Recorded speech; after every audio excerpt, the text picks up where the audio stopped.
प्राचीन भारत का समय था जब धरती पर तप, त्याग और ज्ञान की ज्योति जल रही थी। हिमालय के नीचे एक शांत आश्रम था जहां आशीवर्धन अपने शिष्यों को ब्रह्मचर्य और मनोनियंत्रण का ज्ञान देते थे।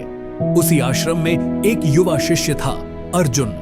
अर्जुन बुद्धिमान था, तेजस्वी था, लेकिन उसके मन में एक दुर्बलता थी, वासना। कभी किसी सुंदर स्त्री को देखकर उसका मन भटक जाता, कभी कल्पनाओं में खो जाता। उसे लगता था, मैं क्या गलत कर रहा हूं, यह तो प्रकृति का नियम है। एक दिन आशीवर्धन ने सब शिष्यों से कहा, ब्रह्मचर्य का अर्थ वासना से भागना नहीं, उसे समझना है। अर्जुन ने मुस्कुराकर कहा, गुरुदेव, क्या वासना से दूर रहना संभव है? मन तो अपने आप चला जाता है। ऋषि ने शांत स्वर में कहा, जो अपने मन का मालिक बन जाए वही सच्चा तपस्वी है। कुछ दिनों बाद एक उत्सव था आश्रम के पास के गांव में। गांव में नाच, गान, रंग और उत्साह था। अर्जुन भी गया और वहां एक नर्तकी ने नृत्य शुरू किया। उसका नृत्य मधुर था, पर अर्जुन के लिए वह एक अग्नि थी। उसका मन पल भर में भटक गया। वह पूरी रात उसी चेहरे, उसी नृत्य, उसी सौंदर्य के विचार में उलझा रहा। सुबह जब वह आश्रम लौटा तो आशीवर्धन उसका चेहरा देखकर सब समझ गए।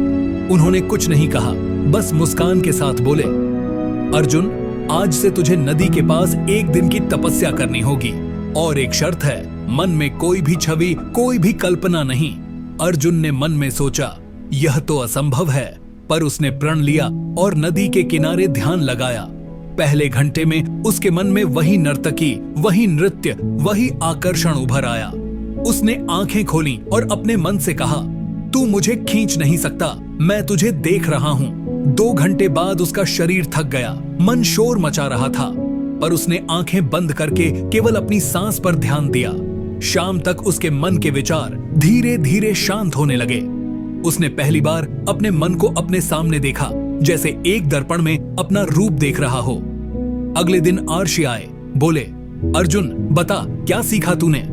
अर्जुन ने आंखों में आंसू लेकर कहा, गुरुदेव, पहले मैं वासना को अपना शत्रु समझता था, आज समझा यह सिर्फ एक ऊर्जा है। अगर इसे समझ लिया जाए तो यह शक्ति बन जाती है। अर्षि मुस्कुराए, जो अपनी वासना को परिवर्तित कर ले वही ब्रह्मचारी है। ब्रह्मचर्य का अर्थ है ऊर्जा का संयोजन, न कि उसका दमन। वर्ष बीत गए। अर्जुन अब एक ज्ञानवान योगी बन गया था। लोग उसके पास आते और कहते, अर्जुन, तूने कैसे अपने मन पर विजय पाई? वह कहता, मैं वासना से नहीं भागा, मैंने उसे समझा, मैंने उसे अपने ध्यान, सेवा और तपस्या में बदल दिया। आज मेरे भीतर वही अग्नि जलती है, पर अब वह मुझे जलाती नहीं, मुझे प्रकाशित करती है। आखिर में आशीवर्धन ने कहा, अर्जुन, याद रख, मनुष्य की सबसे बड़ी विजय दूसरों पर नहीं, अपने मन पर होती है। वासना को मारना नहीं, उसे समझना सीख। जब मन पवित्र हो जाए तभी आत्मा प्रकाशित होती है। वासना को दबाओ मत, उसे समझो। जब ऊर्जा को ध्यान में बदलते हो तब मनुष्य देवता बन जाता है।